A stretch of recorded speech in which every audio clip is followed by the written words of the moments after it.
నమస్కారం. ఈ వీడియో మీకు ఉపయోగపడితే లైక్ చేయండి, షేర్ చేయండి, కామెంట్ చేయండి. ఇంకా ఇలాంటి ఉద్యోగం, ఇంటర్వ్యూ మరియు కెరీర్ టిప్స్ కోసం నా ఛానల్ను సబ్స్క్రైబ్ చేసి బెల్ ఐకాన్ను క్లిక్ చేయండి.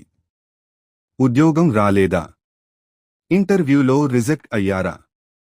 ఒక్కసారి ఆగి ఆలోచించండి. రిజెక్షన్ అంటే మీ ప్రయాణం ముగిసిందని కాదు. మీకు ఇంకా సిద్ధం కావాల్సిన అవకాశం వచ్చిందని అర్థం. ప్రతి ఇంటర్వ్యూ తర్వాత మీరే మిమ్మల్ని అడగండి, నేను బాగా చెప్పింది ఏమిటి? ఎక్కడ తడబడ్డాను? ఏ స్కిల్ను ఇంకా మెరుగుపరచాలి? రిజెక్ట్ అయ్యానని ఇంట్లో కూర్చోవద్దు. మీ రెజ్యూమ్ను అప్డేట్ చేయండి. కొత్త స్కిల్స్ నేర్చుకోండి.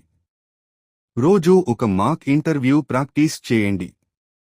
ప్రతిరోజు కొత్త ఉద్యోగాలకు అప్లై చేయండి. గుర్తుంచుకోండి, ఒక నో మీ జీవితాన్ని నిర్ణయించదు. ఒక ఎస్ మీ జీవితాన్ని మార్చేస్తుంది. కాబట్టి ఆత్మవిశ్వాసాన్ని కోల్పోవద్దు. ప్రయత్నాన్ని ఆపొద్దు. మీ అవకాశం కూడా తప్పకుండా వస్తుంది. ధన్యవాదాలు. మళ్ళీ ఇలాంటి ఉపయోగకరమైన వీడియోతో కలుద్దాం.